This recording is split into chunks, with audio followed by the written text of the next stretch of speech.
करीम, बहुत शुक्रिया आसिफ साहब। आज के दिन की मुनासिबत से दुआ कराई, जज़ाकल्लाह। अल्लाह मरूमीन की मग़फ़रत फरमाए।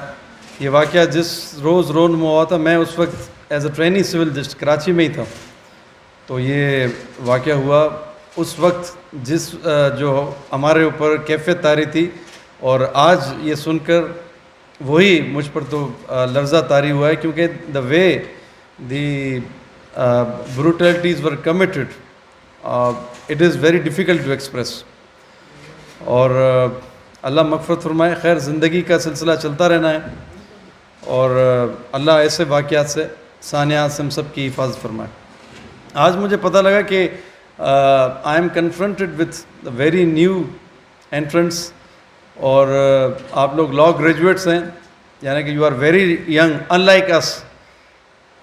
उस वक्त सबसे ज़्यादा जो परेशानी होती स्टूडेंट में वो ये होती है कि टेस्ट को पास कैसे करना है। और वैसे ज़िंदगी तो सारा ही इम्तिहान है, अल्लाह ने हमने भेजा है तो इम्तिहान हमारा हर वक्त होता है। ये इम्तिहान बड़ा अहम है आपका, क्योंकि इससे आपके करियर की शुरुआत होती है। मेरे ख़्याल से जब पहली दफ़ा गेट्स का टेस्ट हुआ था तो बहुत सारे वकला को कामयाबी हुई थी और बहुत सारे फेल भी हुए थे। हम जब शुरू में आए थे तो हमारे पास एक एडवांटेज था कि एग्ज़ाम भी बाहर लेती थी, और बाहर हमसे सिंध बार बड़ा मोहब्बत वाला सलूक करके पास कर देती थी। लेकिन आजकल एक सख्ती है, उस सख्ती में आपके लिए अच्छी बात यह है कि जो लॉ आप पढ़ के आए हैं उसको दोबारा पढ़ेंगे, उसकी तैयारी करेंगे और एक अच्छे नंबरों से पास आएंगे। तो ये it's another challenge to you कि टू सी द लॉ, क्योंकि एक दफ़ा समझ नहीं आता। लॉ एक ऐसी चीज़ है कि इसको आप जब भी पढ़ेंगे किसी फैक्ट के साथ तो वो दूसरी शक्ल, दूसरी माने देगा। तो ये कह देना कि लॉ हमने पढ़ लिया है, तो मैं कहूँगा कि ये अभी शुरुआत भी नहीं है, this is not even a beginning. तो हम शुरुआत करते हैं हमारे सब्जेक्ट से, जो कि कानून शहादत है। आप सब जानते हैं कि कानून शहादत 1984 में प्रोमलगेट हुआ। Sir can I have a mic? इससे पहले देयर वाज एविडेंस एक्ट, जो कि 1872 में इनेक्ट हुआ था, which was a British law. तो इस लॉ को पेश करने की ज़रूरत क्या हुई? सबसे पहले हमारे आइन में ये रिक्वायरमेंट थी आर्टिकल 227 में कि every law shall be brought in conformity with the injunctions of Islam as prescribed in Quran and Sunnah. और जितने भी हमारे कवानीन थे उस वक्त के, जो सदर साहब थे, उन्होंने अज़्म उठाया कि हम तमाम कवानीन को इस्लाम के ढांचे में संवारेंगे। तो कानून शहादत is substantially the same law, लेकिन उनको कुछ इस्लामिक प्रोविजंस ऐड कर दी गई। अभी भी अगर आप पुराना एविडेंस एक्ट देखेंगे तो there is no substantial difference, लेकिन सिर्फ डिफरेंस उस चीज़ का है कि इस्लामिक प्रोविजन ऐड की गई। फॉर एग्ज़ाम्पल, हमारे इस्लाम में यह है कि अगर कोई कत्ल हुआ या कोई दीवानी मुकदमा हुआ जिसमें an agreement which creates financial obligation और फाइनेंशियल और future obligation, it requires to be attested by 2 witnesses. तो एक number and competency of witness का क्वेश्चन हुआ, तो नंबर ऑफ विटनेसेस सेक्शन 17 में ऐड कर दी गए। तो जो भी एग्रीमेंट होगा जो फ्यूचर लायबिलिटी या फाइनेंशियल ट्रांजैक्शन के हिसाब से, तो that would be attested by 2 witnesses, 1 male और 2 मेल, 1 मेल और 2 फीमेल। इस हिसाब से जैसे जिना के केसेस हैं उनमें 4 adult male witnesses are required to be examined by the court to prove a charge. यानी कि इस्लाम ने यह तस्वुर दिया कि मुख्तलिफ केसेस में, खा वो दीवानी मुकदमात हों या क्रिमिनल हों, उनमें एक नंबर ऑफ विटनेसेस फिक्स किया गया है हुदूद के केसेस में। लेकिन उसी जगह ये कानून कहता है कि there are no number fixes in matters pertaining to ताज़ीर। ताज़ीर के केसेस में कोई भी नंबर फिक्स नहीं है। यानी जहाँ इस्लाम ने बताया है कुछ हुदूद में जो कि 7-8 बनते हैं ऑफेंसेस, उनके अलावा कुछ सिविल में है। ताज़ीर के जितने भी केसेस हैं, अब मैं ताज़ीर कह रहा हूँ, इसका मकसद ये है कि जो कवानीन या जो पनिशमेंट्स स्टेट प्रोवाइड करती है, जो अल्लाह और उसके रसूल से नहीं, जो हमारा कानून, हमारी मुकन्ना यानी कि लेजिस्लेचर मुकर्रर करते हैं, तो उसके लिए कोई standard of proof, number of witnesses नहीं है। तो हम सबसे पहले आपकी, मैंने कुछ ये सोचा कि एक टेस्ट के हवाले से आपसे पहले बात की जाए, जो टेस्ट की टिप्स होती है, क्योंकि हमने भी बहुत दिए हैं। एमसीक्यूज टेस्ट कोई 90s की कोई इजाद है, इससे पहले तकरीबन टेस्ट सब्जेक्ट हुआ करते थे। तो मैंने आपका एक कोर्स देखा, तो कोर्स पे जरा नोटिस कीजिएगा, आपके कोर्स में सिर्फ कानून शहादत दिया गया है और जो सीआरपीसी कुछ चैप्टर्स हैं, पीपीसीबी के कुछ चैप्टर्स दिए हुए हैं, लेकिन कानून शहादत पूरा दिया गया है। तो इसका मतलब यू हैव नो चॉइस, ये क्वेश्चन कहीं से भी आ सकता है।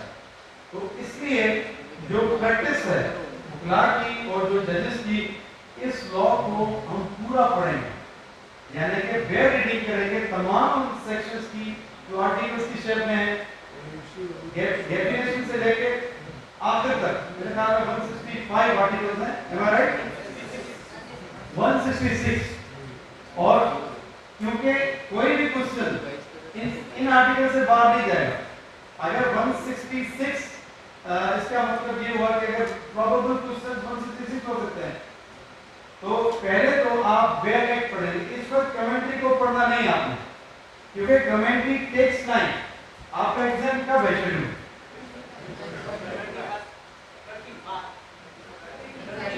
अलग कैसे? 25th of April. You have no time left. अच्छा, हम भी जब प्रिपेयर करते हैं अपने आप को सिविल जज के लिए, तो मैंने एडीजे का एग्जाम दिया, तो सबसे बेस्ट प्रैक्टिस ये हुई कि आपने पूरा स्टेटमेंट पढ़ना है, एक दफा, दो दफा और तीन दफा।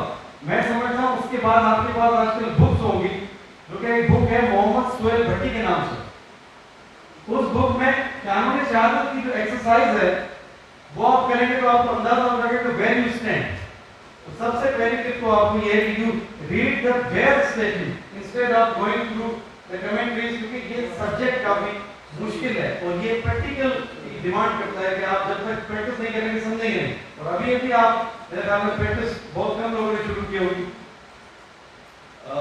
अच्छा, इसके बाद एक क्लास में बड़ा मुश्किल है किसी के लिए कि पूरे कानून शहादत को पढ़ा है। मैं समझता हूँ 100 क्लास भी कम है, लेकिन आपका लेक्चर जो है वो ऐसे कलर किया है कि जो जितनी भी अहम बातें हैं उनके हम कॉन्सेप्ट को समझें without reference to the sections और आर्टिकल्स। ठीक है, तो हम कोशिश करेंगे, डिस्कशन करेंगे पहले, तो आपका भी रिवाइज हो जाएगा और आपकी तवज्जो से मुझे भी थोड़ी समझ आ जाएगी कानून शहादत की। यस, स्लाइड नंबर 1,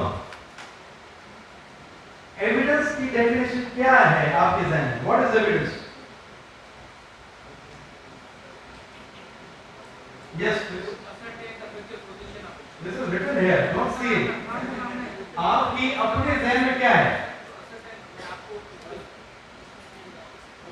आप माइक दीजिए, दूसरा माइक लेके जी बता दीजिए। I'm hearing you.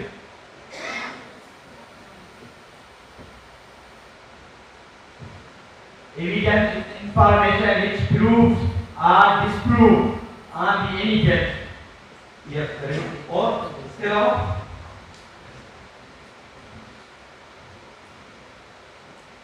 it is an information to prove or not prove any fact.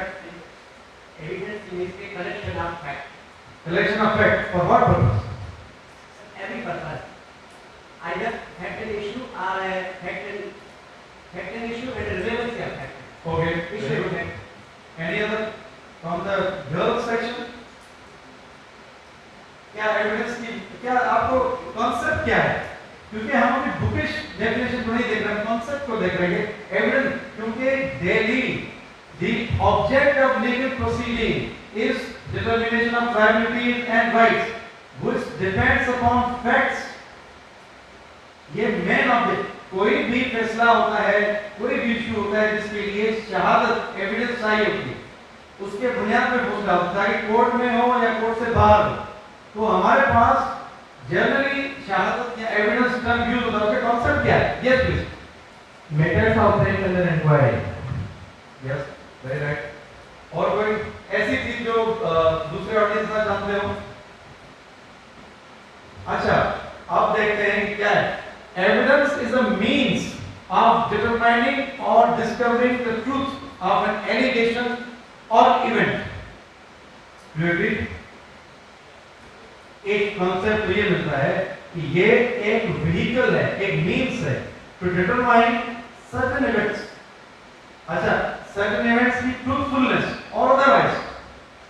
यहां तो हम किसी चीज, हम सच की कोर्ट में क्या करते हैं, we try to discover truth, right? तो ये ट्रूथ की एक व्हीकल है, it's an instrument, it's a means to discover the truth. और a testimony of a witness or of a child। कानून शहादत दो चीजों पे, प्राइमरी दो चीजों पे डिपेंड करता है एविडेंस की। एक है ओरल, दूसरी है डॉक्यूमेंट्री। ओरल एविडेंस भी कई किस्म की है, डॉक्यूमेंट्री भी कई किस्म की है, लेकिन प्राइमरली आप अगर एविडेंस की डेफिनेशन देखेंगे 2(c) में, एविडेंस वो बताएगा एक ओरल और दूसरी बताएगा डॉक्यूमेंट, राइट? तो ये आपके सामने डॉक्यूमेंट है जिसमें picture, map, drawing, plans, fingerprints. अभी कुछ रोज पहले मैं केस चला था जिसमें एक औरत मरते वक्त एक शख्स का कातिल का नाम लिखी जाती है और आला कत्ल का दूसरे पेपर पर। This is called dying declaration, but she only writes name, nothing else, not the whole incident. ये डॉक्यूमेंट हो। कुछ लोग कह रहे थे, कौन कह रहा हुआ? अगर कोई आदमी मरते वक्त कातिल का खाली नाम लिखता है, is it a document? Yes, it's a document.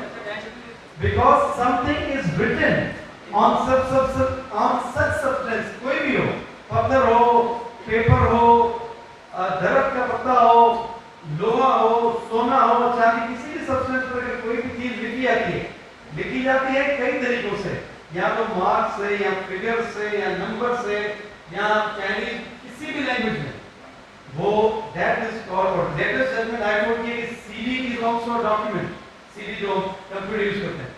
तो एविडेंस के कॉन्सेप्ट में दो चीजें broadly, oral and document. All evidence present in court must be perceived by the judges through any of his or her 5 senses: sight, hearing, touch, smell और taste। अगर कोई ऐसी evidence जो perceptible ना हो to the court, that is not called an evidence। ये सारी चीजें, oral हो, documentary हो, whatever form हो, that must be produced before the court where the fact is being tried, where the judgment is supposed to be pronounced।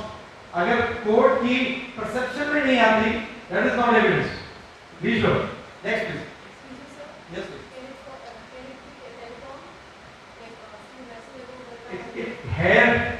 Hearing होगी, telephone है, video link है, तो उसको देख रहा होगा, जैसा देख रहा होगा, आप मुंसिफ भी सुनेगा, उसका वकील भी सुनेगा कि क्या ऐसा हुआ है। हमने मॉडल कोर्स में एविडेंस थ्रू वीडियो लिंक भी करवाई है और ऑडियो लिंक भी कभी कभार कनेक्टिविटी की वजह से कि वो पिक्चर क्लियर नहीं आती तो ऑडियो से होती है, ठीक है?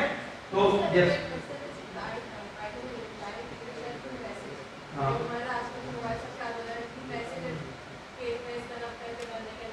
जी, अगर ये फरमा लें कि कोई बंदा मर जाता है, कोई लिख रहा है कोई, तो the person who sees this fact would come in the witness box and report such fact। dying declaration हम पढ़ेंगे भी। dying declaration वही है, the person who gives evidence, who makes such a statement either orally or in writing, not supposed to be examined because he is dead by the time such evidence comes through another source, and that is why it is called a weak type of evidence। Unless it comes from horse mouth, it cannot be considered unless it is corroborated fully by attending circumstances। mere words of a person that अक्सर ये होता है कि वो मर रहा था, एक आदमी को एक केस में 15 गोलियां लगी, उसके जो 7 लोग थे वो कहते जो 15 गोलियां लगी लेकिन 7 लोग के नाम बताया गया मलकियत के समय। Is it possible? हमारी कोर्ट्स में और दुनिया की किसी भी कोर्ट में गवाही आती है, ये एक किस्म की गवाही है जिसको असेस कोर्ट ने करना, ठीक है? नेक्स्ट। अच्छा, अब एक ये फैक्ट्स इन इशू क्या है, ये बड़ी डिफिकल्ट लिखी हुई है काम शहादत में लैंग्वेज। सिंपल मैं बता देता हूँ दो एग्जांपल्स। एक तो सिविल का केस है, दूसरा क्रिमिनल। सिविल में ये एक कहता है कि ये घर मेरा है, डिफेंडेंट कब्जा किए हुए है, डिफेंडेंट कहता है कि नहीं ये मेरा है। A fact is asserted by one party and denied by another, this becomes the fact in issue, right? Criminal case में ए कत्ल करता है बी का, ठीक है, ए ने बी का कत्ल किया, ए हुआ अक्यूज, बी हुआ मकतूल। तो प्रोसिक्यूशन कहेगी कि जनाब इसने किया है, अक्यूज कहेगा हमने नहीं किया। तो ये क्या बना, ये अश्यू बना। इस केस में फैक्ट इन इशू ये हुआ कि वेदर ए विल बी, उस सिविल केस में whether the plaintiff is the owner of the house, ठीक है। ये फैक्ट इन इशू कितना ये आसान है समझने में। आप अगर डेफिनेशन देखेंगे तो पता नहीं क्या लिखा है। आज तक हम नहीं समझ सके कि ये डेफिनेशन क्या कहती है, क्योंकि जब हम प्रैक्टिकली इस चीज से नहीं गुजरते तो हमें कुछ चीजें क्लियर नहीं होती। अच्छा, ये तो हुआ फैक्ट इन इशू। दूसरा सबसे बड़ा मसला कानून शहादत का कि रिलेवेंसी फैक्ट क्या है, क्योंकि रिलेवेंसी या फैक्ट में 110 आर्टिकल्स हैं। इट स्टार्ट, अच्छा मैं फिर आपको बताऊं एक चीज जो मुझे मिस हो गई। आप जब भी कोई एक्ट लें तो पहले तो इस चीज को असरलेन करें कि ये कौन सा एक्ट है। Is it a physical statute, is it a penal statute, is it procedural, is it remedial, is it और कोई आप बता, enabling, amending, consolidating, ये सारे टाइप्स हैं। तो कानून शहादत कौन सा एक्ट है? पहले तो ये कानून शहादत जी एडजेक्टिव और प्रोसीजर, और इसका दूसरा नाम दो आगे एडजेक्टिव लॉ, प्रोसीजर लॉ, और इसका कोई नाम सब्सटेंटिव लॉ क्या है? पहले माइक दे भाई, सब्सटेंटिव लॉ क्या है? the violation of their right to move. और कोई यू सी, और कोई देखें गलत तो सही हो बता दे, कोई नहीं। ये रिकॉर्डिंग मेरी और आप लोगों की नहीं, और कहेंगे तो आपके तो फोटोशॉप आ गई है, डिलीट भी कर देंगे जी। Create the crime. Which create, okay, good, very creates rights और creates liabilities। देखें पहले तो हम किसी भी स्टैट्यूट को जब पढ़ेंगे तो देखना ये है कि ये एक्ट कौन सा है, वो कहां से पता लगेगा कि एक्ट की नेचर क्या है। From where we would come to know that what kind of statute is it? Oh yes, very good. So Mr. Asham is there. Title में नहीं लिखा होगा, आपके पास है मोबाइल फोन सबके पास होंगे, मोबाइल पे कानून शहादत पीडीएफ की तरह निकाल दीजिए, देखिए इसके टाइटल क्या है। Title is called its preamble. अच्छा, एक तो स्टैट्यूट है, उसके पार्ट्स हैं बहुत सारे। सबसे पहला पार्ट है उसका टाइटल, बल्कि उसको यूं कहें preamble, which is called short title, इब्तिदाइया। अच्छा, कुछ लोग मुझे पता चला आउट ऑफ द ब्राउन्स भी हैं, वहां ऊपर, अच्छा वहां पंजाब से है, केपी से पंजाब, वहां ये बड़ा आसानी है कि कानून उर्दू में बताया था, होना भी ही चाहिए। तो हमारा अंग्रेजी के साथ क्या लेना है, पहले ये बता। हमारी कौमी जुबान उर्दू है, समझी जाती है, बोली जाती है। इन्होंने खैर इट्स अनदर मैटर जी,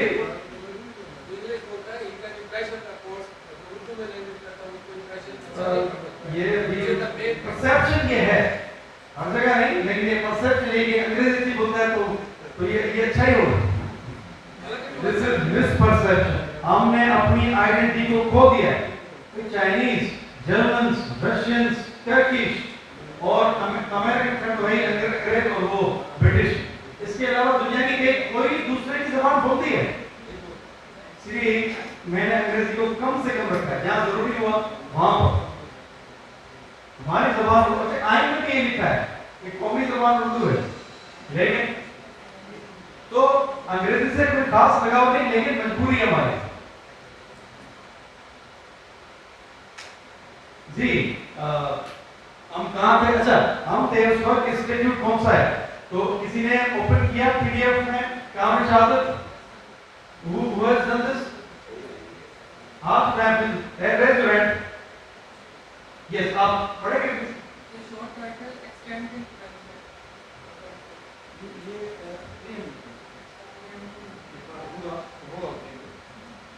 इब्तदाई है के बगैर कोई होता ही नहीं क्या?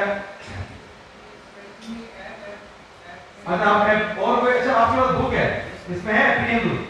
इसको दे दे भाई हमारे आपके पास Sir, Nikela, where it's extended to rely, amend and consolidate the law evidence so as to bring it in conformity with injection of Islam as laid down in the Holy Quran and Sunnah. इससे पता लगा कि कोई add है, कोई दूसरी भला है।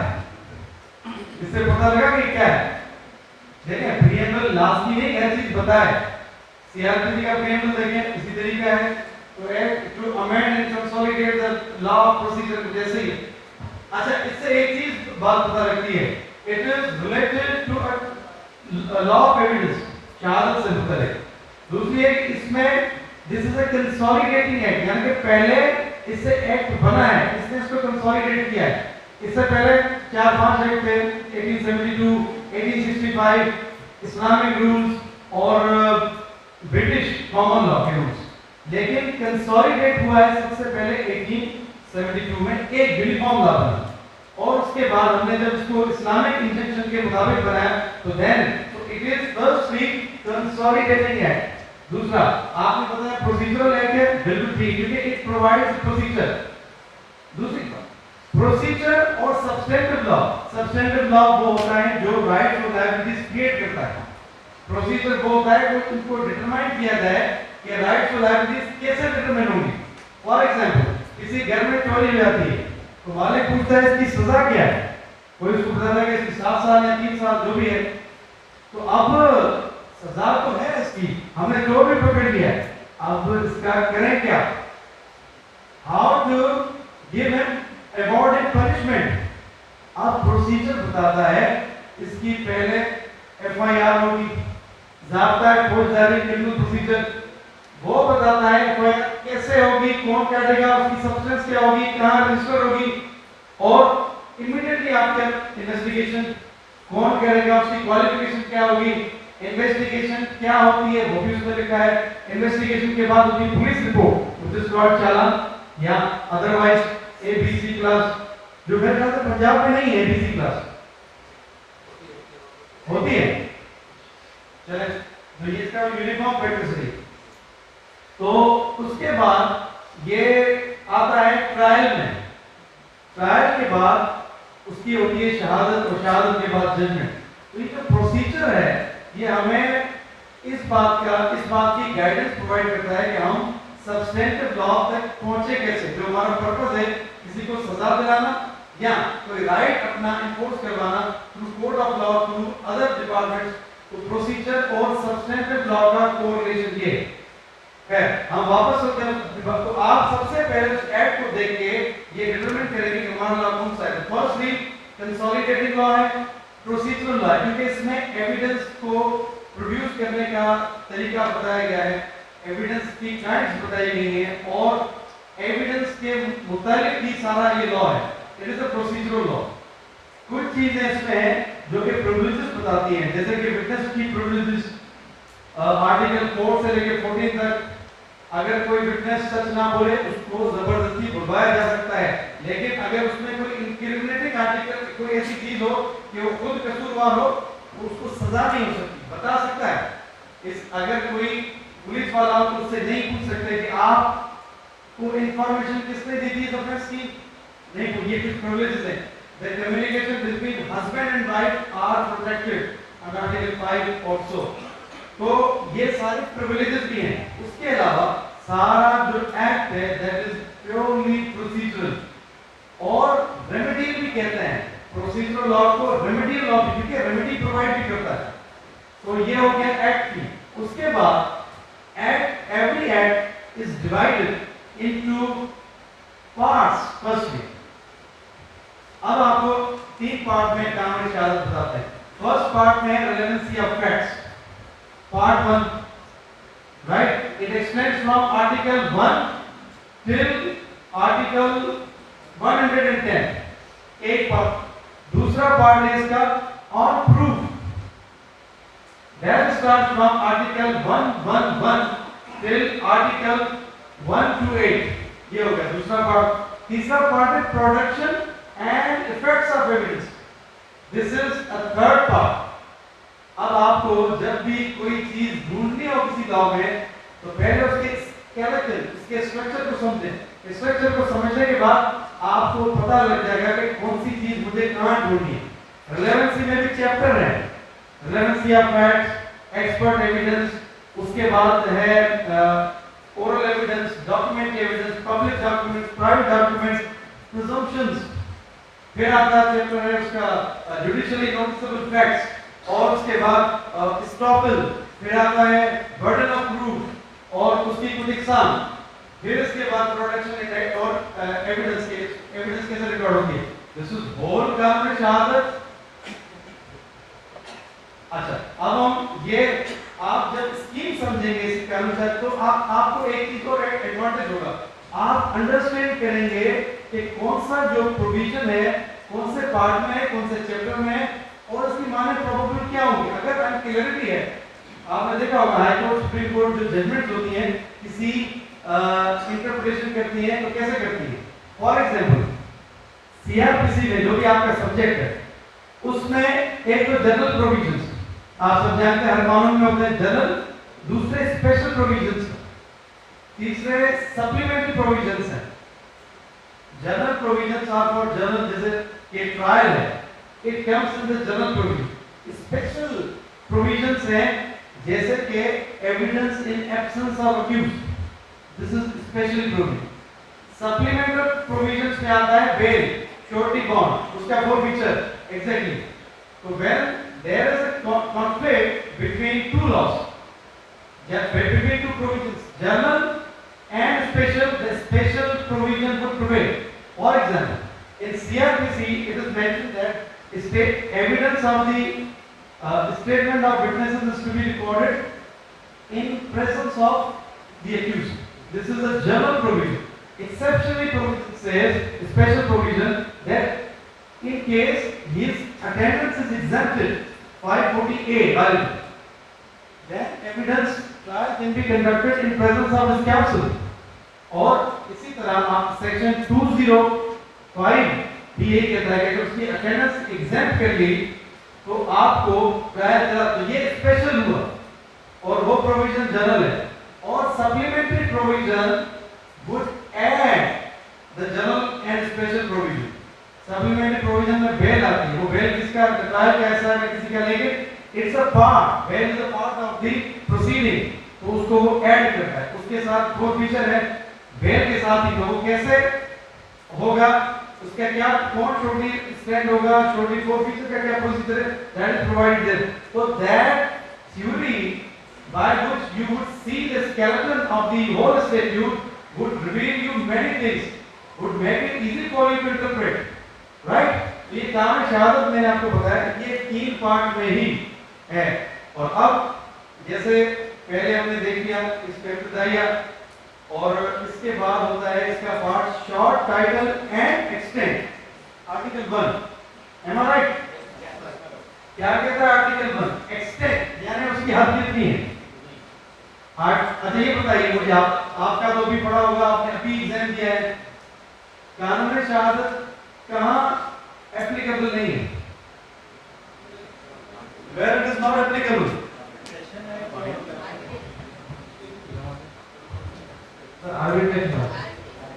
और किसी चीज में इसके अलावा, सॉरी फैमिली, वेरी गुड, किसने कहा है, वंडरफुल वंडरफुल। और इसके अलावा सर्विस मैटर्स में नहीं, सर्विस मैटर्स में डिसिप्लिनरी कार्रवाई होती है किसी की, इंसपाती कार्रवाई कहते हैं, उसमें है एप्लीकेबल, उसमें तो आप वकील भी नहीं कर सकते, सॉरी टू द बार, लेकिन उसमें प्रोविजन। अच्छा, कोर्ट मार्शल में कर सकते हैं? अच्छा, कोर्ट मार्शल में, अच्छा क्यों फैमिली कोर्ट में क्यों ये इनएप्लीकेबल है? रीजन क्या है? Special law. लेकिन दूसरा reason, because the purpose of enacting that law was to do away the formalities which we usually do in civil cases. इसमें बहुत सारे फॉर्मेलिटीज आप देखें, ऑर्डर 7(6) में ट्रीटी डिफाइंड में, 7 में प्लेंट है, उसकी रिक्वायरमेंट देखें, ऑर्डर 8 में रिटन स्टेटमेंट है, नोट 10 में भी एक फॉर्मेलिटीज है, उसके बाद इशू बनते हैं ऑर्डर 14 में है।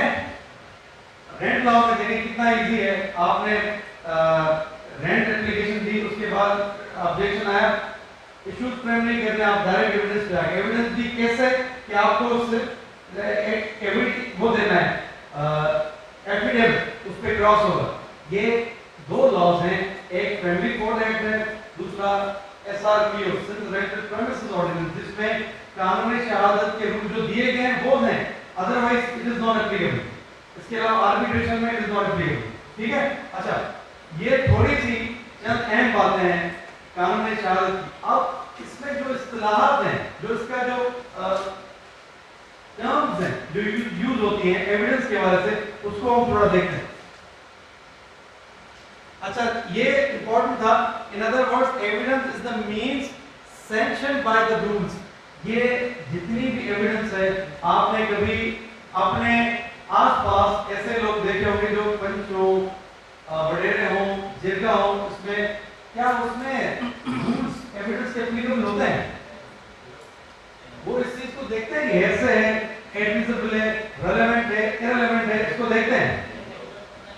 तो do you think that trial conducted outside the court is a fair trial? क्यों? सिविल में है, किसने कहा? हाँ,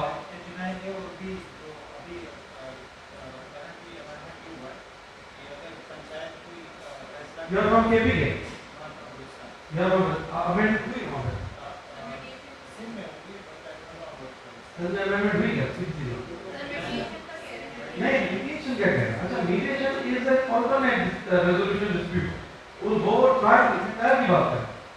अगर वहाँ देखें, वहाँ जो सेटलमेंट होती है, there is consent of the part. जैसे arbitration है, वो एक अलग फॉर्म है जिसमें बताया गया है कि आप dispute resolve करें, टेक्निकल चीज को साइड पर रखें और आर्बिट्रेशन एक अवार्ड देते हैं, उसको रूलिंग है। लेकिन हम अभी जो बात कर रहे हैं वो ट्रायल की बात। अगर आपने जिंदगी में कोई भी फैसला किया हो, क्या किसी जगह में शिरकत की हो या बैठे हो, तो ऑन रुक कर आपने देखा होगा किसी ने ख्याल किया होगा कि जो भी आप बात कर रहे हैं इसमें नहीं आ रही क्या? माइक लगा, आवाज़ का इशू आ रहा है वीडियो पे। अच्छा, यहाँ लगा जियो वालों का तो नहीं। अच्छा ठीक है। तो मकसद ये है कि हमारे पास इन जो बाहर सेटलमेंट होती हैं, इसमें इन चीज़ों का ख्याल नहीं रखा जाता। कानूनी शहादत के 3 बेसिक प्रिंसिपल्स हैं underlying. Firstly, the evidence must be confined to the facts in issue. Facts in issue means principal facts जो सिर्फ इशू से जुड़े हुए हो। एक चीज इशू से जुड़े हुए, इसमें रिलेवेंसी भी आ जाती है। दूसरी, इन्होंने तो मुझे जंजीरों में बांध दिया। Now how can I move freely?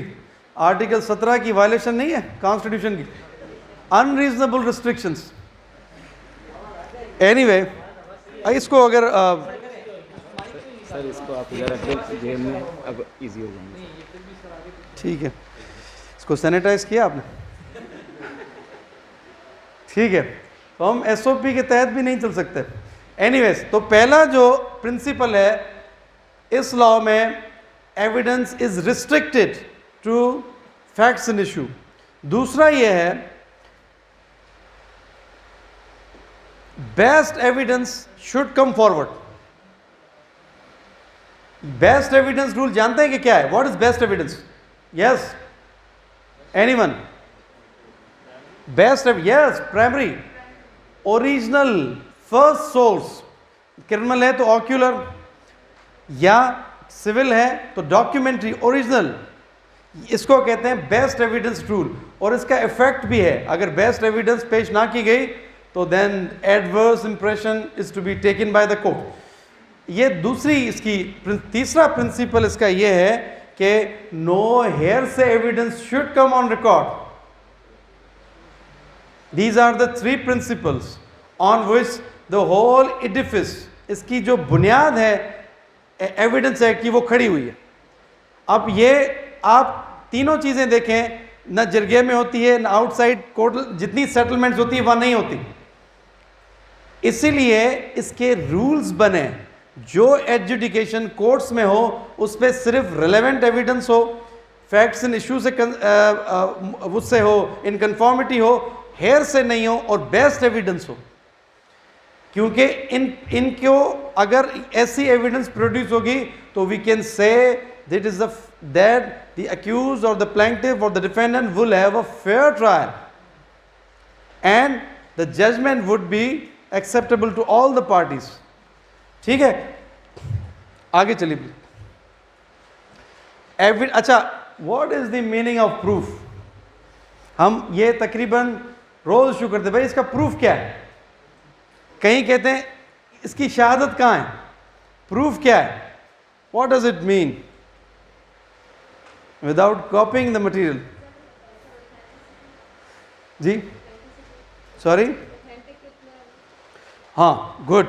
और अपने अपने जहन से बताएं, और ये मटेरियल आपको मिल जाएगा free of cost from KPA by mister Asif कोरेजो। सही आसिफ, ज़्यादा तो नहीं कहेगा, ये कोई इशू नहीं है, ये तो मिल जाएगा। देखें इसमें लिखा है कि proof is different from evidence. एक होता है कॉज, दूसरा होता है इफेक्ट।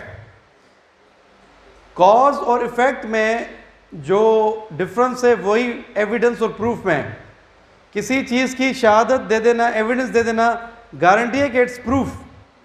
अभी मैंने बताया था डाइंग डिक्लेरेशन का, किसी ने डाइंग डिक्लेरेशन दी तो इसका मतलब आप फांसी पे चढ़ा दोगे? नहीं, इट्स एविडेंस, दो admissible, relevant, but it is not conclusive proof. Conclusive proof के लिए आपको एविडेंस का ठोस होना लाजमी है। Evidence should be cogent, reliable, truthful, credible, और जितनी आप अंग्रेजी लिखें। तो एविडेंस और प्रूफ में ये डिफरेंस है। सो इट मीन्स हम जब लिखते हैं जजमेंट के द पॉइंट नंबर 1 और इशू नंबर फला इज प्रूव्ड और डिसप्रूव्ड और नॉट प्रूव्ड, तो इसका मतलब ये है कि सम टोटल ऑफ एविडेंस के बाद कोर्ट एविडेंस पे फाइंडिंग देती है, दैट इज कॉल्ड प्रूव और not proved, whatever be the result of proceeding. Proof is that which convince, evidence is that which tends to convince. अच्छा, proof यही है जो पता है आपको, proof is the perfection of evidence, for without evidence there is no proof, though there may be evidence which does not amount to proof. एक दूसरे के लिए ये नहीं कह सकते कि एविडेंस है तो प्रूफ हो गया और प्रूफ है तो एविडेंस है, ऐसा नहीं। एविडेंस दी जा सकती है लेकिन प्रूफ के लिए वो नाकाफी हो सकती है, राइट? लेकिन जो प्रूफ होगा उसके पीछे यकीनन कोई एविडेंस होगी।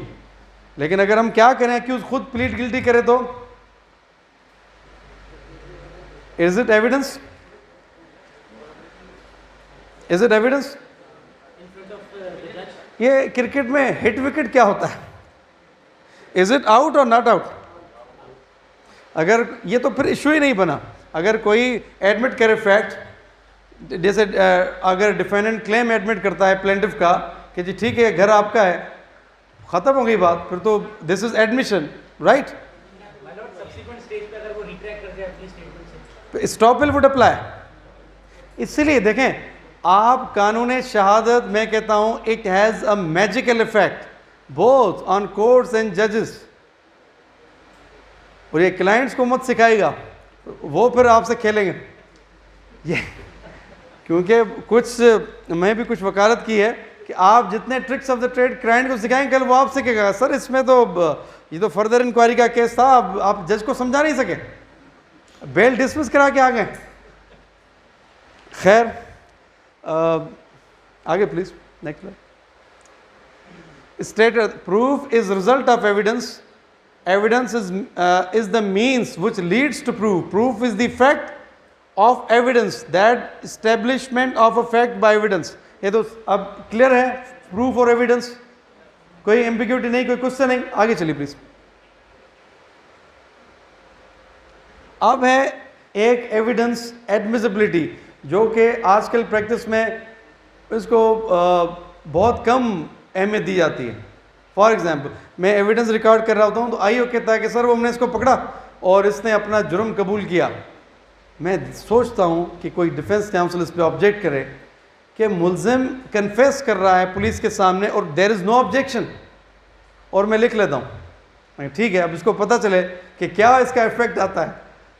अब देखें, ये जो कानून है कि जो इनएडमिसिबल एविडेंस है वो अगर रिकॉर्ड पे आ जाए तो that would naturally prejudice mind of the जज। इसलिए fair trial is not possible. अगर जज साहब ने देख लिया कि जब पुलिस के सामने किया तो इसने किया होगा, he is making his mind, तो डिफेंस लॉयर को करना ये चाहिए कि he should object, my lord this is inadmissible evidence, disclosures made by the accused in presence of the police are prohibited, inadmissible under article 37, 38, 39 unless they are made before a magistrate or their confession leads to discovery। क्या discovery हो? अगर कोई मुल्जिम कहता है police के IO के सामने कि मैंने कत्ल किया है तो ये इनएडमिसिबल, लेकिन कहता है कि मैं आलाए कत्ल बरामद कर सकता हूं। आलाए कत्ल फिर आर्टिकल 40 में दे दे, मैं आर्टिकल 40 में this the whole evidence would be admissible. अगर अलाय कत्ल प्रूव हो जाता कि वही है तो देन एग्जैक्टली मैं डिस्कवरी कर article 14 sir, according to article 14 things which is discovery from the accused. Exactly, it is relevant, not proof again. So by understanding the meaning of proof we come to know it is admissible as well as relevant, not a conclusive proof that the confession, extrajudicial confession made by the accused would be true and voluntarily, right? So दूसरी, अच्छा, admissibility वो evidence होती है which is not prohibited by law, जैसे कि hearsay is prohibited, it is not admissible. दूसरी relevant evidence जो है that is admissible. relevant कितनी evidence है?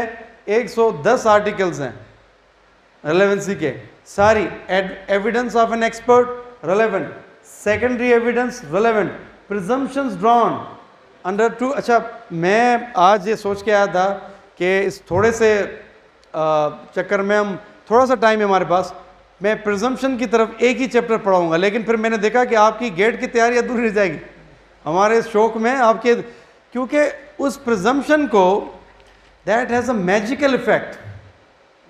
हम डेली कोई ना कोई presumption ड्रॉ कर रहे होते हैं। अभी कोई बंदा वकील के ड्रेस में अगर कोर्ट में बैठा हो, क्या प्रिज्यूम करेंगे? He is a lawyer. कोई बंदा यहाँ पे कोई चीज़ रख के बेचने के लिए जा रहा हो तो आप ही समझेंगे सेल्समैन है, लेकिन कहीं लिखा हुआ। लेकिन आसिफ कोरे जो उस वकील को वकील की प्रिजम्पशन नहीं देंगे जब तक उसका कार्ड चेक नहीं करेंगे। M I right sir? क्योंकि ये, अच्छा मैं ये बता रहा हूं, ये प्रिजम्पशन रिबटेबल है। 2-3 तरह की प्रिजम्पशन है कानूनी शहादत में। चलिए छोटी छोटी चीज बता देता हूं। एक प्रिजम्पशन है 90 आर्टिकल से लेके 96 तक है, अल्लाह कमी पेशी माफ फरमाए, आर्टिकल्स में हो सकती।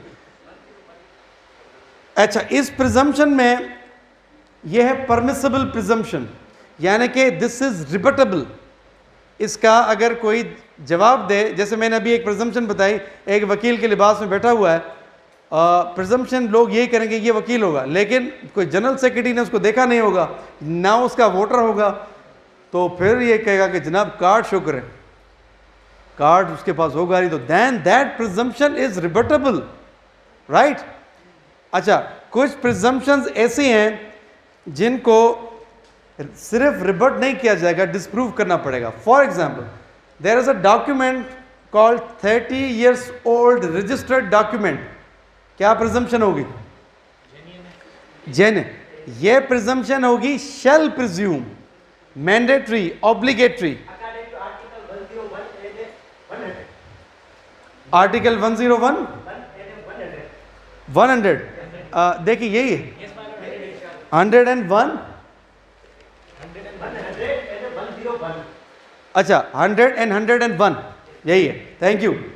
आई have the privilege of being assisted by an able lawyer. तो ये अच्छी बात है. अच्छा यही है. इसके मुताबिक अगर कोई 30 ईयर ओल्ड डॉक्यूमेंट है तो there is a shall presumption, यानी कि आप मैंडेटरी प्रिजम्पशन करेंगे. और तीसरी चीज है there is conclusive proof. Conclusive proof. Judgment in civil case regarding decree which determines right of any person, वो कंक्लूसिव प्रूफ होगी अगर वो जजमेंट रेलेवेंट होगी किसी दूसरी प्रोसीडिंग में. जैसे कि अगर कहीं 489F का केस चल रहा है क्रिमिनल कोर्ट में और उसी चेक को उस अक्यूज ने चैलेंज किया है सिविल कोर्ट में और उसकी डिक्री आ गई है कि ये चेक जाली है, कैंसलेशन हो गई उसकी डिक्री. अब वो जजमेंट बाइंडिंग है उस कोर्ट पर, दैट इज कंक्लूसिव. ये थी. और दूसरी द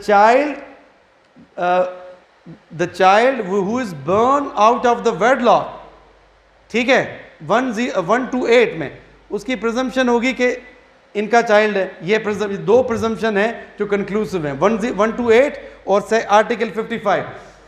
इसके बाद जो प्रिजम्पशन है वो है 129, वो भी रिबटेबल है. कोर्ट में presume the existence of certain facts. तो ये 3 किस्म की प्रिजम्पशंस होती हैं जिनको आप देख लीजिएगा. ठीक है, तो हम आगे चले. अच्छा, मटेरियल, ये वर्ड अक्सर यूज़ होता है. इसकी माने वो नहीं है कि कोई मटेरियल जैसे कोई सीमेंट हो या कोई दूसरा आलात हो. मटेरियल की माने है it may establish the truth और फॉलिसिटी ऑफ अ फैक्ट, ठोस शहादत. ठीक है, आगे चलें. When evidence is relevant. अच्छा, अभी रेलेवेंसी ऑफ फैक्ट का हम डिस्कस कर रहे थे. मैंने आपको अगर डेफिनेशन देखेंगे तो कभी समझ नहीं पाएंगे. मिसाल से हम कोशिश करते हैं समझने की. अभी मैंने आपको बताया था ए शॉट बी, उसका and killed him, this is the fact in issue.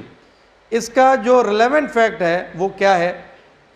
1 day before the murder A and be had a heated argument. दूसरा, ये रिलेवेंट क्यों? रिलेवेंट क्यों है? ये कत्ल से जुड़ा हुआ है, it is connected with the fact in issue. तीसरा हुआ कि after commission of murder A concealed the crime weapon. ये this is connected with the fact in issue. लेकिन सिर्फ ये कंक्लूसिव नहीं है, it's only a circumstance that is relevant with the fact in issue. उसके बाद ए ने जो गन निकली थी ए से, वो खोल के साथ मैच कर गई जो कि from the crime scene pick किया गया था. तो this is another relevant thing. तो facts which are relevant to the facts in issue are called relevant facts, right. और इसके अलावा जितने भी आर्टिकल्स हैं 110, ये सारे रेलेवेंट ही हैं.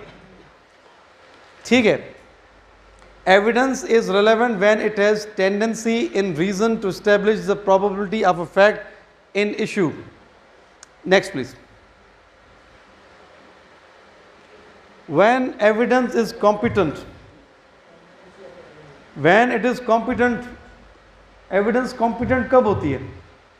When it is not prohibited by any law. Law में evidence है डायरेक्ट और इनडायरेक्ट, यानी डायरेक्ट भी है, सर्कमस्टेंशियल भी है. लेकिन दूसरी काइंड की एविडेंस है, if it is prohibited means it does not come from a direct source, hearsay, inadmissible, it is not competent.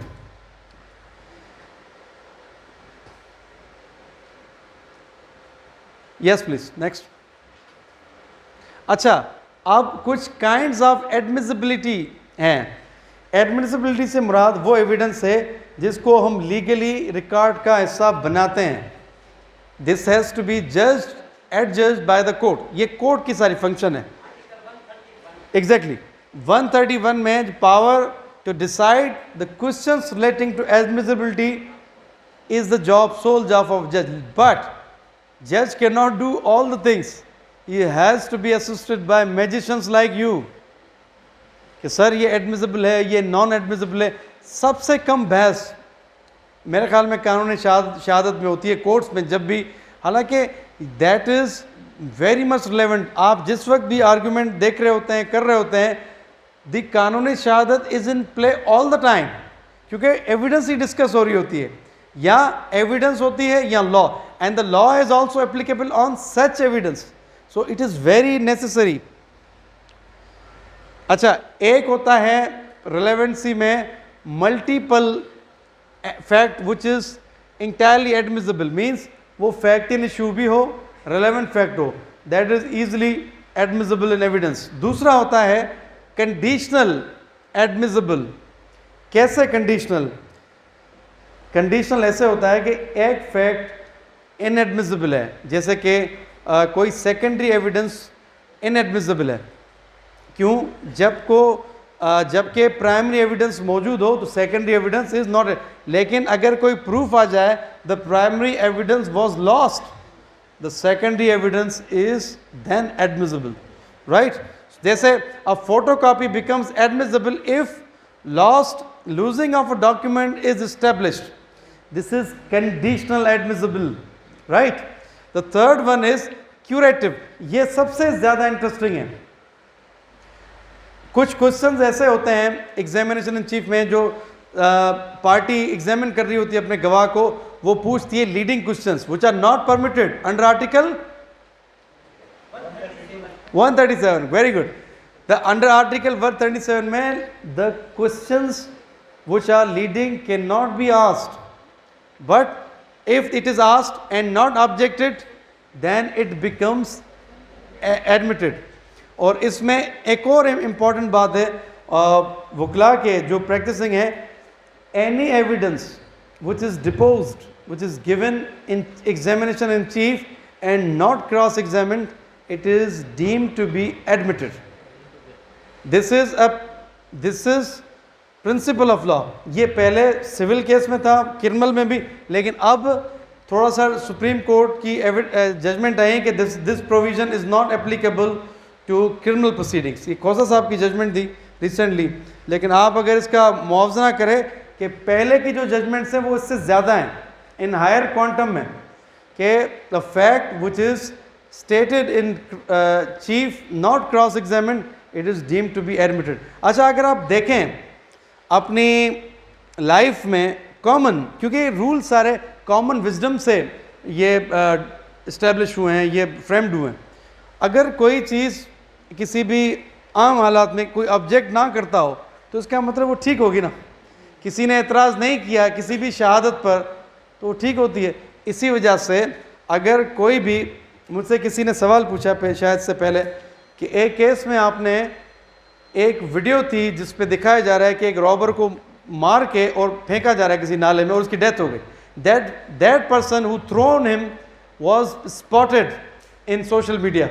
तो आपने उसको एविडेंस को कैसे एडमिट किया? मैंने कहा अंडर दिस डॉक्ट आपने ऑब्जेक्ट ही नहीं किया. The defence counsel did not object. It means it वाकई थी तो सही, हमने छोड़ा क्योंकि उसको सुप्रीम कोर्ट ने प्रिंसिपल ले डाउन कर दी. We are bound by it. लेकिन under curative admissibility and inadmissible evidence when not objected to by the other party, it is admissible. So ये एडमिसिबिलिटी की 3 काइंड्स हैं. Next please.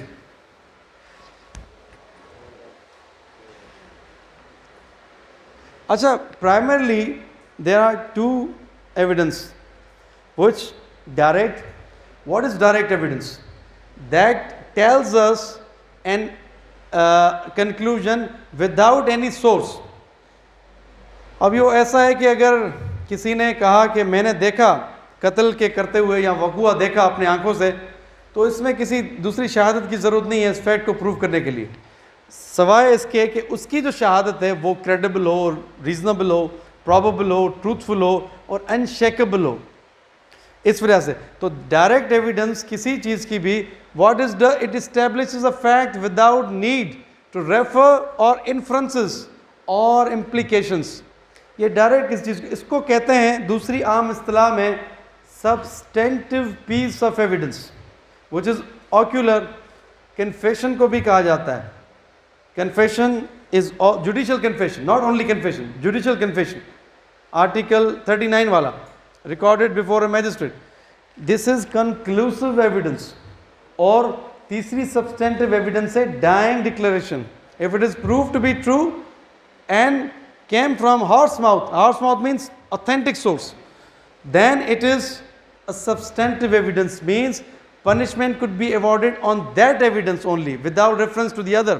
लेकिन आजकल Supreme Court India, Supreme Court Pakistan says it is a matter the court should be on its guard, take caution in awarding conviction on an uncorroborated testimony. That witness can be planted, he can be induced, he can be bribed to state the false evidence. तो इसका कहीं ना कहीं से evidence की शहादत को आपने जांचना है कि इसकी तायद कहाँ से मिलती है मुझे। खैर, यह तो प्रैक्टिस की बात हुई। दूसरी एविडेंस है circumstantial. Circumstantial can be many and very, जैसे कि मेडिकल एविडेंस, रिकवरी, आलाए कत्ल का रिकवर होना, वहाँ से जहाँ कत्ल हुआ है उस जगह से कोई खून आलूदा मिट्टी का वो ये बताता है कि यहाँ वक़ूआ हुआ था। और इसके अलावा आप बताइए जी। That gentleman is unseen, where is, yes you can have a mic gentleman. Hello. जी yes please. So geofencing evidence. Geofencing evidence. Yes, geofencing evidence भी है, दैट इज ऑल्सो अ जो डायरेक्ट नहीं है वो सारी सर्कमस्टेंशियल है। और दूसरा के conduct of the accused before the offence and after the offence, previous and subsequent. Before accuse से दुश्मनी दी, सॉरी डिसीज से दुश्मनी दी, और उसके बाद वाला कंडक्ट, उसको लास्ट सीन एविडेंस, मकतूल के साथ देखा गया आखिरी दफ़ा और उसके बाद मकतूल की लाश मिली, this is strongest evidence, but it is only a circumstantial evidence. Circumstantial का मकसद ये है that we can take inference but that is not conclusive. अच्छा, उसकी फिर क्या रूल्स हैं सर्कमस्टेंशियल एविडेंस के, ज़रा दिखाइए। Next, requisites of circumstantial evidence. आप पढ़ेंगे सर? आपकी आवाज़ भारी है। कौन इसको पढ़ेगा? Who will do the honour? आप पढ़ेंगे। Mister Hasham will do the honour. नहीं, बात सही है, आप पढ़ें। Requisites of circumstantial evidence. There is more than one circumstance. Number 2, the facts from which the inference are derived are proven. The combination of all circumstances is such as to produce conviction beyond reasonable doubt. The rule is that the circumstances proved should constitute an unbroken chain, which led to one fair and reasonable conclusion, pointing to the accused to the exclusion of others as author of crime. Thank you.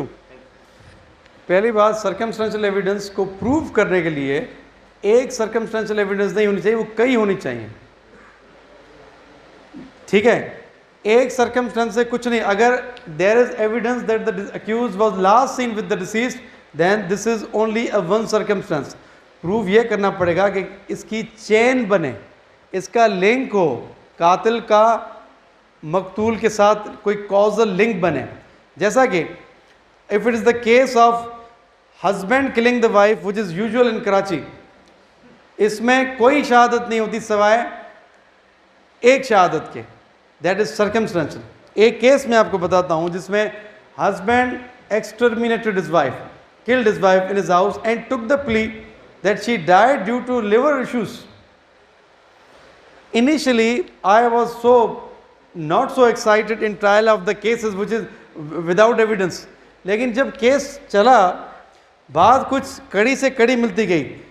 The circumstantial evidence was that the relations between the spouses were strained. The brothers given evidence to that respect. Other aspect was that the husband and wife were living alone, and there was no other person in the house where she died. Other evidence, next, after the incident, the accused took the plea that she died out of liver issues. वो बीमार थी. जब medical report आई तो आया गया कि उसका गला दबा के उसको कत्ल किया गया. अच्छा, अक्यूज ने फिर दूसरी प्ली भी ली. क्या ली कि अक्यूज ने प्ली ये ली थी कि इसने जहर खाया. नाउ आई रिमेंबर, उसने जहर खाया. वहाँ जो जब उसकी हलाकत हुई थी, घर के बाहर बॉडी को लेके आया तो किसी पड़ोसी ने पूछा, ये तो इसको लिवर प्रॉब्लम था, अभी है, जिंदा है, हम ले जाते हैं हॉस्पिटल. अच्छा, हॉस्पिटल में जब डेथ की कॉज पता चली तो ये भाग गया. एक और एविडेंस. दूसरा, जब मैंने सवाल पूछा 342 में, आपकी वाइफ का जनाजा आपने पढ़ा? तो कहता नहीं. Another evidence. उसके बाद आप उसकी कंडोलेंस कहाँ की आपने? कहाँ? ये वो उनके घर में हुई थी जो उसके पेरेंट्स का हाउस था. आपने ना जनाजा पढ़ा, ना आपने उसके साथ अच्छा बर्ताव किया. Lastly you were seen with him and the plea you took was false. मुझे बड़ा अच्छा लगा एक जजमेंट पढ़ के इंडियन जुरिस्डिक्शन से, जो कि यहाँ से थोड़ी मुख्तलिफ है, देखना पड़ेगा. अगर अक्यूज कोई फॉल्स प्ली रिकॉर्ड करता है और प्रूव हो जाती है कि he has taken a false plea, then this is an incriminating evidence against him. कमाल हो गया. यह एविडेंस प्रोसिक्यूशन नहीं देती. अक्यूज की उस प्ली से Indian courts are taking influence. अगर उसने फॉल्स प्ली ली है तो then he is in trouble. और इसका हवाला सीआरपीसी में मिलता है. मेरे ख्याल में किसी के पास है सीआरपीसी 382B. सबने सुना होगा. ए, अगर कोई है किसी के पास तो निकाल दे, हो सकता है आई एम मिस्टेकन. 382A, ये जरा देख लीजिए, फिर कंटिन्यू करते हैं. अच्छा, ये सारी मैंने आपको एक केस बताया. When the judgment was pronounced, the lawyer was really upset because he says that, sir, ये तो there was no case against the accused. आपने उसको सर, अब आप देखें, इन सारे सर्कमस्टेंस को डिफेंस काउंसिल ने ब्रेक नहीं किया. कैसे? अगर ये बात तय हुई कि आपने, ये बात जब सामने आई कि उसका झगड़ा अपनी वाइफ से था, तो उसको चैलेंज ही नहीं किया गया. They were working last scene together, living together. इसमें भी कोई ऐसी उसने ब्रेक करने, जितने भी एविडेंस थे, including evidence of a doctor which was very competent in that case, उसको चैलेंज, मतलब सीरियस चैलेंज नहीं किया, उसको डेंट नहीं दिया. Every circumstance stood proved by cogent evidence and non-denial of the accused. So the fact was very bitter. A क्या कहता है? C है नहीं. A क्या कहता है? बेल का. There is no A. C क्या है? हाँ, ये पढ़ लीजिए प्लीज, पढ़ लीजिए, आप पढ़ लीजिए.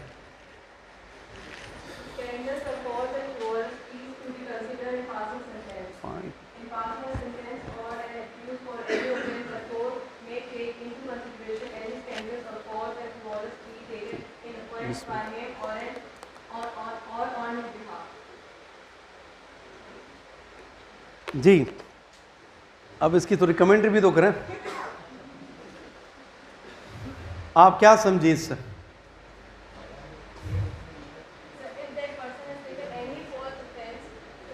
अच्छा, पहले इससे एक और जो हमने सीखा है अपने बड़ों से, जब भी आपको किसी प्रोविज़न में डिफ़िकल्टी हो पढ़ने में, यानी कि बहुत सारे ऐसे प्रोविज़न कानून शहादत और दूसरों में आएंगे जो थोड़े से अनक्लियर हों, तो सुप्रीम कोर्ट और हाई कोर्ट की एक बड़ी अच्छी प्रैक्टिस है कि सेक्शंस को ब्रेक करते हैं.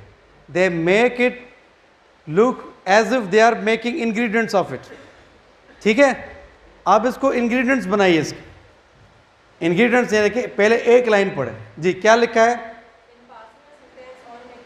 इन पासिंग अ सेंटेंस. अच्छा, ये एक इंग्रेडिएंट बना. While passing any sentence on the accused. ठीक है, आगे पढ़िए. ये एक इंग्रेडिएंट हुआ. आगे, a court may take into consideration any false or scandalous plea, right? ये इसका दूसरा इंग्रेडिएंट बना. तीसरी, सॉरी ये क्या? टेकन बाय हिम और ऑन हिज बिहाफ, यानी कोई डिफेंस लॉयर ने भी की तो उसका गुनाह जारिया बढ़ा. यही हुआ. Sorry, defence taken by. तो ये इसके 3 इंग्रेडिएंट हुए. अच्छा, फिर क्या चौथा इंग्रेडिएंट क्या है? अच्छा, the court, what court can do, ये तो पता ही नहीं चला. अच्छा, take into consideration, you mean to say. अच्छा, while passing a judgment the court can take into consideration the false or scandalous plea raised by the accused or it is taken on his behalf, right? अच्छा, जब भी कोई section हो आप इसको break करके पढ़ेंगे, एक दफ़ा, 2 दफ़ा, 3 दफ़ा, its meaning would appear to you very clear. लेकिन जब जल्दी में पढ़ेंगे नहीं समझ आएगा. Read it with full stop, comma. जो इंग्लिश ग्रामेटिकल रूल्स हैं दैट मस्ट बी फॉलोड. आपको उसकी मीनिंग बड़ी समझ आएगी. और अभी क्योंकि आपका टेस्ट है तो उसमें ऐसे क्वेश्चन भी आते हैं कि ये कानून शहादत किसने, इसका खालिक कौन है, किसने दिया था, तो इसका नाम भी आएगा James Fitzer is a person, English man who actually enacted the evidence act 1872. इससे पहले भी कोई और था. ऐसे भी क्वेश्चन आ सकते हैं. तो you have to read it whole. इतना बड़ा सब्जेक्ट नहीं है.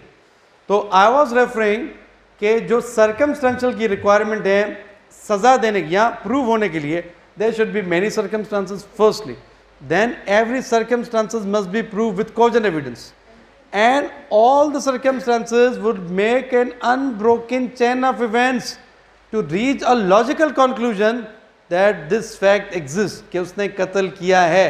And from such inference no other inference or the conclusion is to be drawn. This is the rule of circumstantial evidence as laid down by the superior courts. Next please. अच्छा, अब पहले तो हमने पढ़ा था कि ओरल और documentary है, लेकिन प्रैक्टिस में देखने में आया कि बहुत सारी एविडेंस है. एक जो है ओरल, दूसरी एक्सट्रिंसिक, यानी कि अगर कोई डॉक्यूमेंट लॉस्ट हो गया तो उस पर एविडेंस दी जा सकती है कि I had seen the contents of the documents which are this and this. तो ये आएगा एक्सट्रिंसिक में. उसके बाद डॉक्यूमेंट्री एविडेंस डिस्कस की जा चुकी है. इसके 2 मेन पार्ट हैं, public and private documents. Public document is the document prepared by an official during discharge of his duty. और जितने डॉक्यूमेंट 85 आर्टिकल है, जन 85 आर्टिकल है. Am I referring to 85 article? Yes, thank you, I agree with you now. अच्छा, ये document, उसके बाद real evidence आती है. रियल एविडेंस क्या होती है? What is real evidence?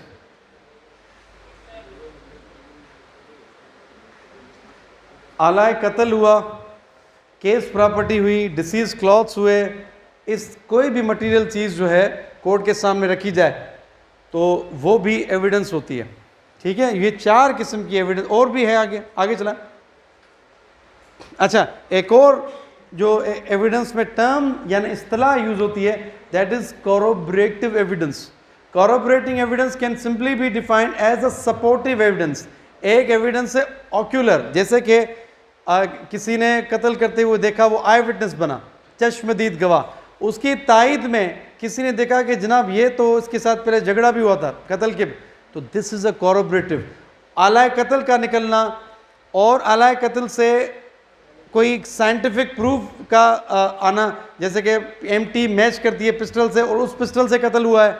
इसके अलावा जो खून गिरा है या खंजर पर या ज़मीन पर, वो खून भी उसका मकतूल का है। These are corroborative piece of evidence. तो primarily we have substantive evidence on which the court can award conviction on the sole basis of substantive. Corroborative evidence can support the ocular or substantive evidence.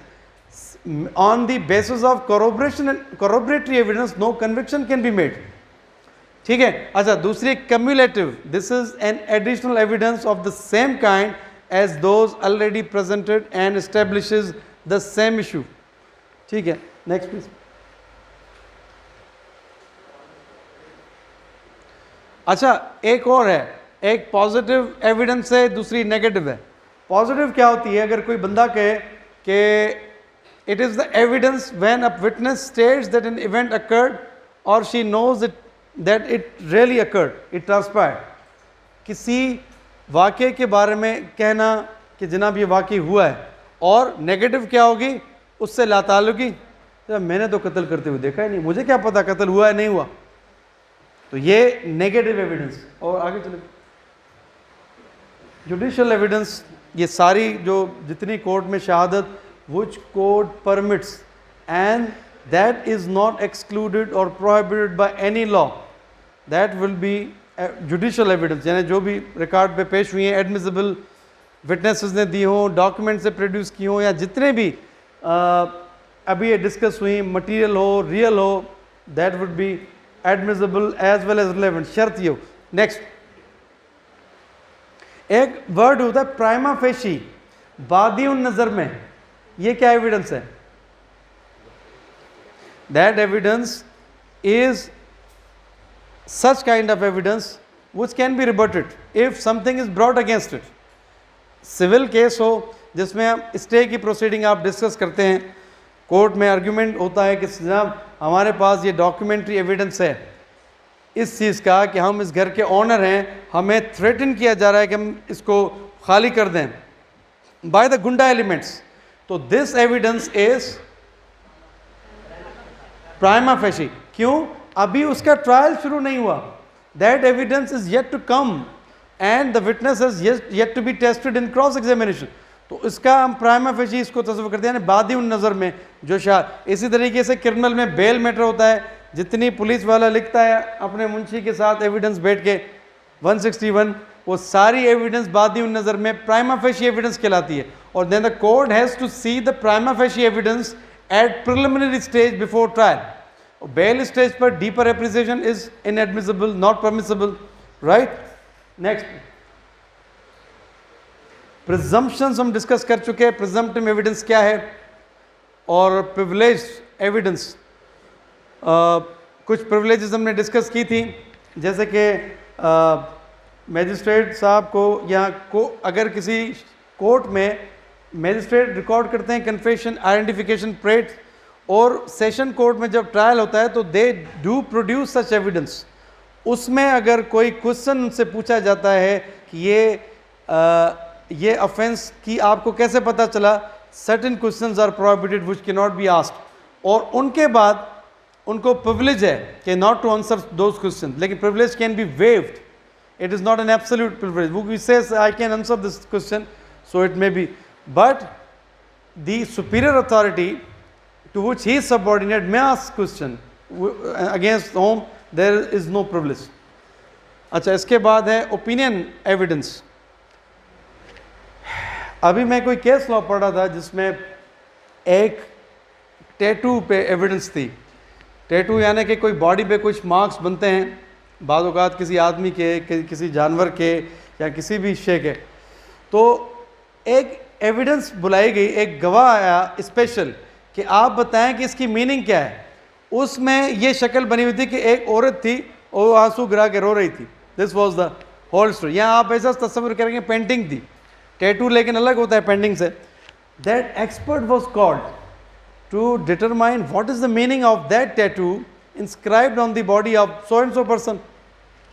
सो उससे पहले उसकी qualification को जज किया गया कि आपने पहले बताया कि आप एक्सपर्ट हैं, कैसे एक्सपर्ट हैं, आपने इससे पहले क्या एक्सपीरियंस किया है, तो उसने बताया अपना related experience.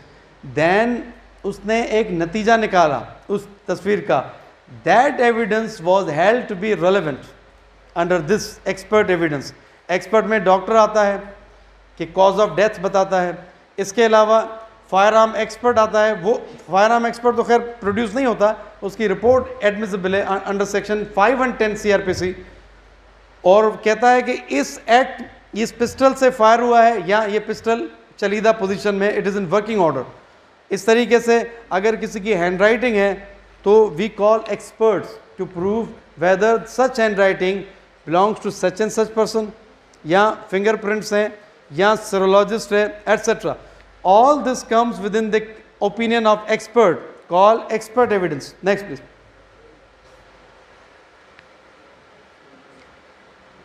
Sources of evidence can be 3 testimony यानी कि ओरल या ocular, real objects and documentary. Yes, next please.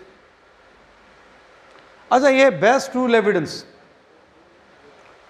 This is the best tool evidence, यानी कि अगर किसी भी केस, सिविल हो, क्रिमिनल हो, best evidence is to be produce. मैं आपको क्रिमिनल की मिसाल दूं, अगर एक केस है recovery of fire arm weapon का, जिसमें एक मशीर है प्राइवेट और दूसरा है पुलिस ऑफिशियल, और प्रोसिक्यूशन उस पुलिस ऑफिशियल को एग्जामिन करती है लेकिन उस प्राइवेट पर्सन को एग्जामिन नहीं करती है, what inference could be drawn?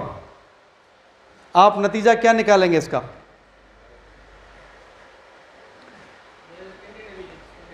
That yes, यानी कि वो एविडेंस प्रोसिक्यूशन को या तो सपोर्ट नहीं करता, एक निकलेगा, या वो प्रोसिक्यूशन के फेवर में नहीं है। इस तरीके से adverse inference is to be drawn from such fact.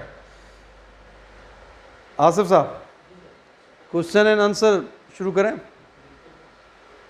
देखिए, पूरा इल्म तो किसी के पास नहीं, कानून शहादत एक समंदर है।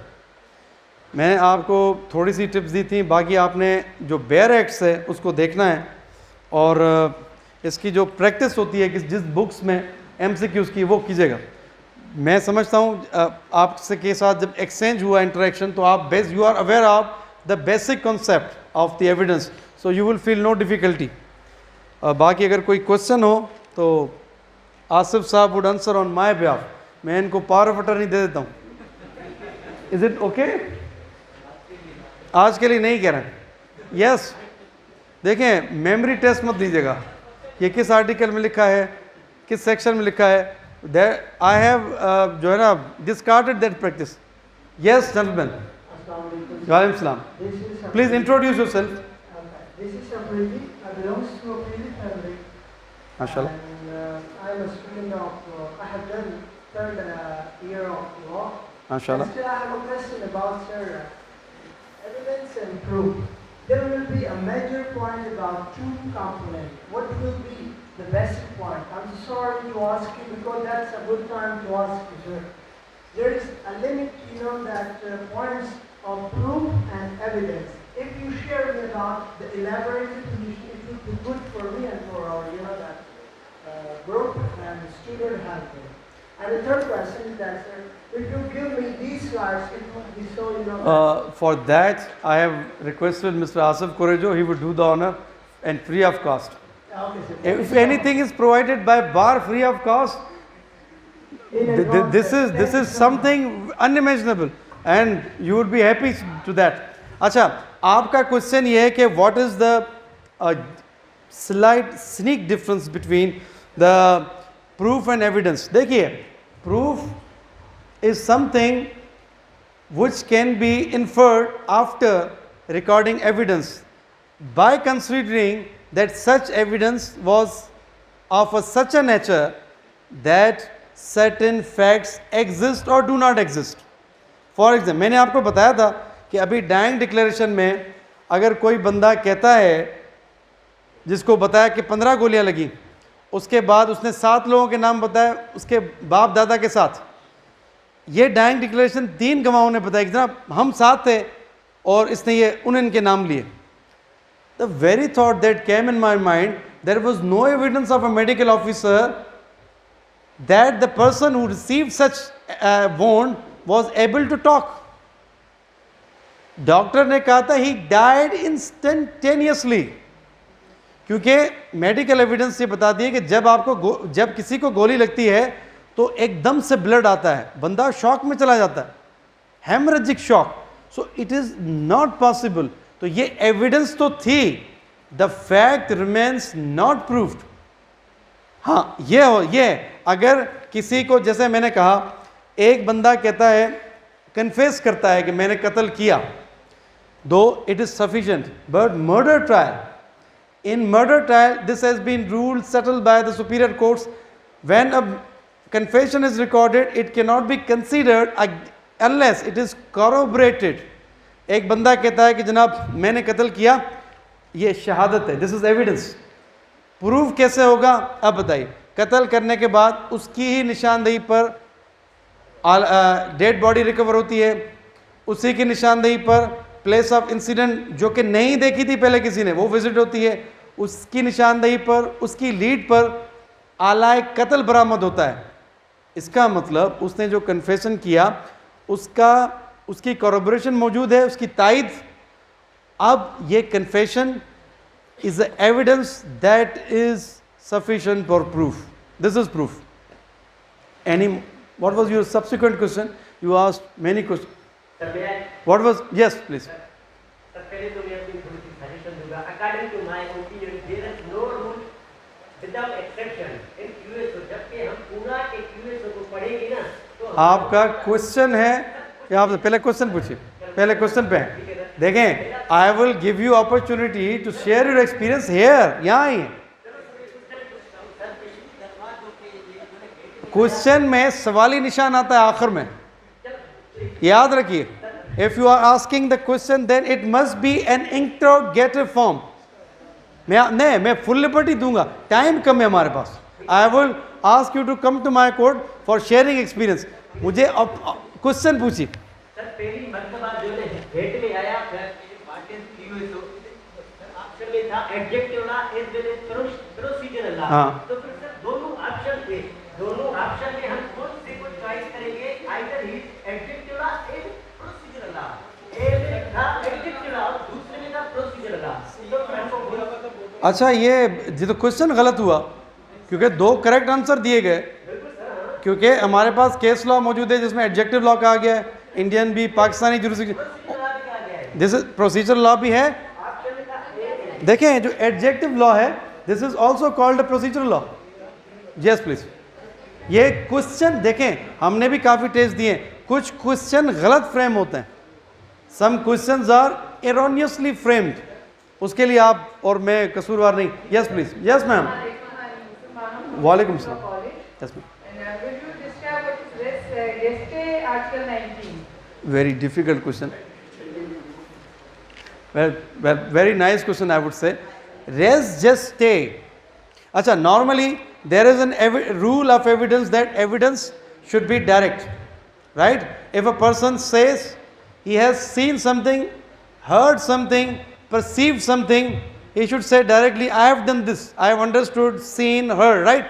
This is called direct. Res geste is a rule of evidence that is an exception to the hearsay. Oh, sorry, that is an exception to the direct evidence. Anything said after the incident, anything happens after the incident. लोगों का आपने देखा कहीं भी वकूआ होता है तो उसके बाद लोग कुछ चे मगोइयाँ कर रहे होते हैं soon after that कि यार ये कातिल फला था, हमने देखा था. That is, अच्छा, जबकि वो बंदे अदालत में पेश भी नहीं हो, that is still in admissible evidence on the theory of res geste. This is called.